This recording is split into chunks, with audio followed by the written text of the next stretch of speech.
বন্ধুরা, আজ আমরা একটি রাজকন্যা এবং তার বিড়াল সম্পর্কে কথা বলবো। বিড়াল মারা সম্পর্কে আমাদের আজকের এই ভিডিওটি শেষ পর্যন্ত দেখুন।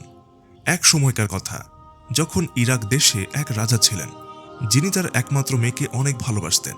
তার মেয়ের নাম ছিল রাজকুমারী আলমাজ। একবার রাজা অন্য দেশে সফরে গেলেন।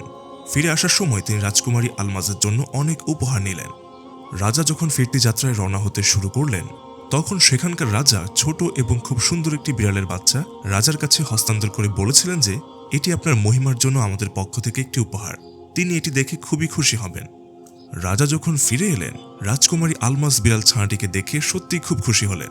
রাজার আনা অন্যান্য জিনিসের দিকে সে চোখ তুলেও তাকালো না।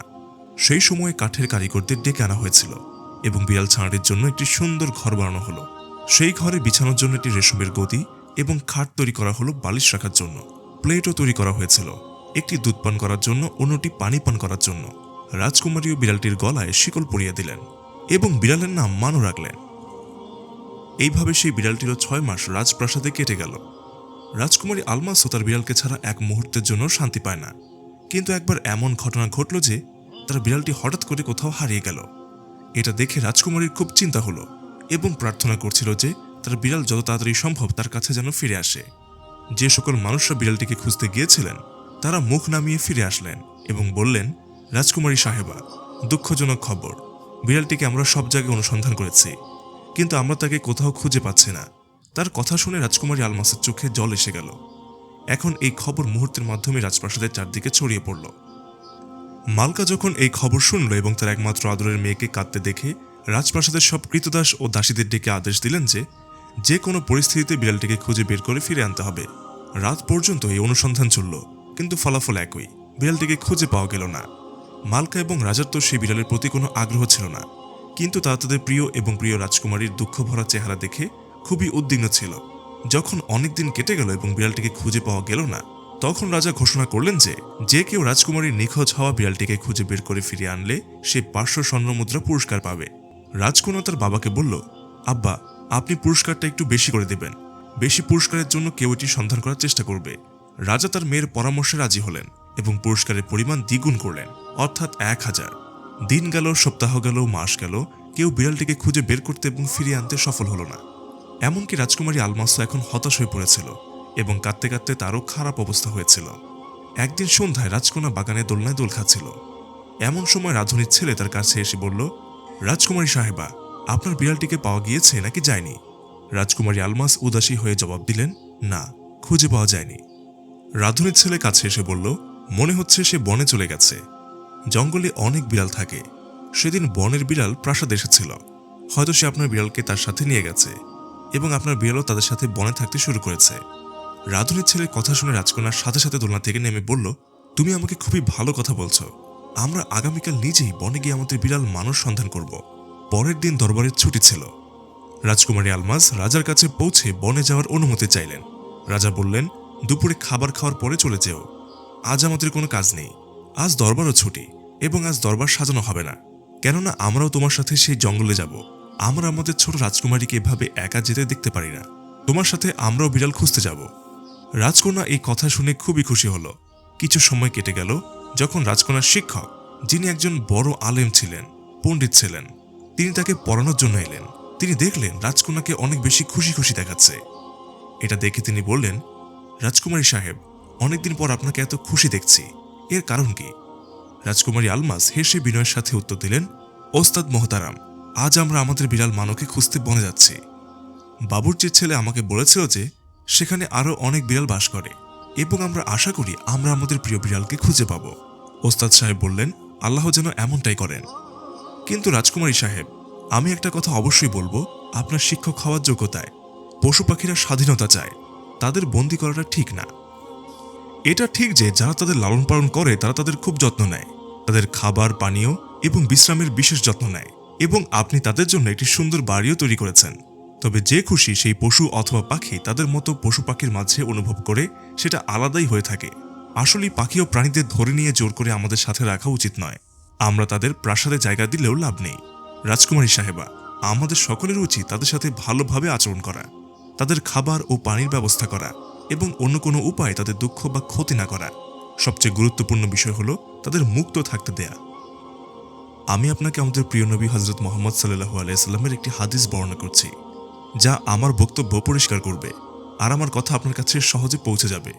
একবার রাসূলুল্লাহ সাল্লাল্লাহু আলাইহি সাল্লাম বলেছেন, যে ব্যক্তি বিনা কারণে কোনো পশু বা পাখির ক্ষতি করে বা হত্যা করে, সেই পশু বা পাখি কিয়ামতের দিন তার বিরুদ্ধে আল্লাহর দরবারে অভিযোগ করবে, আল্লাহর সামনে জবাব দিতে হবে।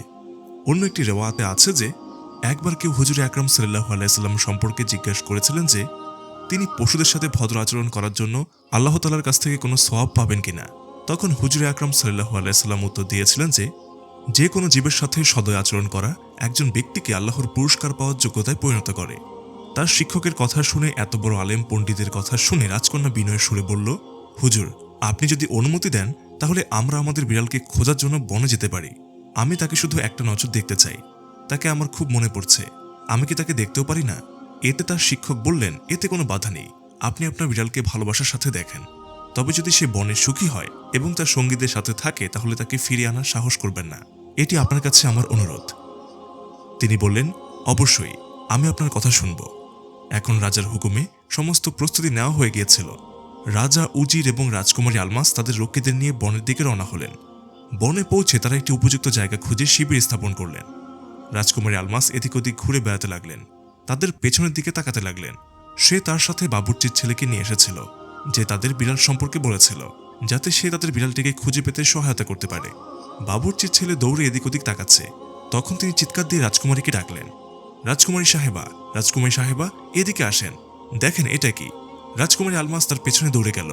সে দেখল বাবুর্চির ছেলে একগুচ্ছ ঝোপের কাছে দাঁড়িয়ে আছে। কাছে আসলো তো কি দেখা গেল, সামনে একটি ছোট মাঠ যেখানে সবুজ ঘাস গজাচ্ছে, আর সেই মাঠটা চারদিকে ঝোপঝাড় দিয়ে ঘেরা। আর এটা দেখে রাজকন্যা মুখ দিয়ে চিৎকার করে উঠল। এখানে ওখানে অনেক বিড়াল ঘুরে বেড়াচ্ছিল। তখন সে বাবুর্চির ছেলের সাথে ঝোপ পেরিয়ে মাঠের কাছে পৌঁছে গেল। তাদের দেখে বিড়ালগুলো ঝোপের মধ্যে লুকিয়ে গেল। মানো বলে রাজকুমারী আলমাস তার বিড়ালকে ডাকছিল। অনেকক্ষণ কেটে গেল। একটা সময় রাজকুমারীর বিড়াল ঝোপের আড়াল থেকে বেরিয়ে এলো। সে বেরিয়ে এসে এদিক ওদিক তাকাতে লাগলো। তাকে দেখে রাজকন্যার মুখে আনন্দের আর্তনাদ বেরিয়ে এলো। মনে হলো মানো তাকে দেখে কাছে এলো। রাজকুমারী তাকে তুলে নিল এবং তার হাত দিয়ে সে বিড়ালকে আদর করতে লাগলো। আওয়াজ করে সে তার কোলে উঠল। রাজকন্যা খুশিতে চিৎকার করে উঠল।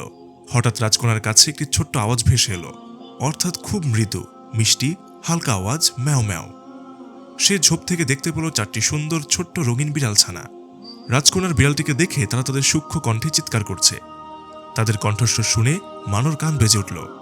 সে ঘুরে তার বাচ্চাদের দিকে তাকালো এবং সে রাজকন্যার কোল থেকে লাফিয়ে নেমে তার বাচ্চাদের কাছে গিয়ে আদর করতে লাগলো। এই দৃশ্য দেখে রাজকন্যা হাসতে লাগলো। কিছুক্ষণের মধ্যেই সবার কাছে খবর পৌঁছে গেল যে রাজকন্যা তার বিড়ালকে খুঁজে পেয়েছে। রাজা খুব আত্মবিশ্বাসী বোধ করলেন যে তার রাজকন্যা খুশি হয়েছে। সন্ধ্যা হতে চলেছে। রাজা তাঁবু উঠানোর নির্দেশ দিয়ে রাজকন্যাকে বললেন, তুমি মানোকে আমাদের সাথে নিয়ে চলো, চলো এখনই আমরা যাই। রাজকুমারী উত্তর দিল, আব্বা, এখন মনে হচ্ছে সে আমাদের সাথে যাবে না, বরং সে এখানেই থাকবে, এই বনে সব বিড়ালদের সাথে। আমার ওস্তাদ মোহতারাম আমাকে বলেছিলেন, পশু পাখিদের বন্দি করে রাখা ভালো কাজ নয়, তারা সবাই তাদের সঙ্গী সাথীদের মধ্যে সুখে থাকে। তাদের খাওয়া দাওয়া ইত্যাদির প্রতি আমাদের খেয়াল রাখা উচিত। আমাদের উচিত তাদের কোনো প্রকার কষ্ট না দেওয়া। রাজা এই কথা শুনে খুবই খুশি হলেন এবং তারপর সবাই রাজপ্রাসাদের দিকে রওনা হলেন। কিছুদিন পর রাজকুমারীর কথায় বনের সেই মাঠে ছোট্ট একটি ঘর বানিয়ে দেওয়া হলো। সেখানে একটি বড় করে বোর্ড লাগিয়ে দেওয়া হলো, যেখানে লেখা ছিল, বিড়ালের রাজকুমারী মানোর ঘর। তো আপনারা রাজকন্যার ভালোবাসা দেখলেন। তিনি সব বিড়ালদের জন্য একটি আরামদায়ক ঘর তৈরি করেছিলেন, কিন্তু তার কাছে নয়, সেই জায়গায় বানিয়েছিল যেখানে আরো অনেক বিড়াল ছিল। এই ভালোবাসা আমাদের এবং আপনাদেরও সমস্ত পাখি এবং প্রাণীদের করা উচিত। বিশেষ করে গরমের ঋতুতে পশু পাখিদের প্রতি বিশেষ যত্ন নেবেন। বন্ধুরা, আমরা আশা করি আজকের ভিডিওটি আপনাদের ভালো লেগেছে। ভিডিওটি ভালো লাগলে লাইক করুন এবং কমেন্ট করতে ভুলবেন না, এবং অবশ্যই আপনার বন্ধুদের সাথে শেয়ার করবেন। এবং আপনি যদি আমাদের চ্যানেলে নতুন হয়ে থাকেন তাহলে এখনই সাবস্ক্রাইব করুন। তো বন্ধুরা, এই ছিল আমাদের আজকের ভিডিও। ইনশাল্লাহ খুব শীঘ্রই আমরা নতুন একটি ভিডিও আপনাদের উপহার দেব। ততক্ষণ পর্যন্ত ভালো থাকুন, সুস্থ থাকুন এবং আমাদের সাপোর্ট করুন। আল্লাহ হাফেজ।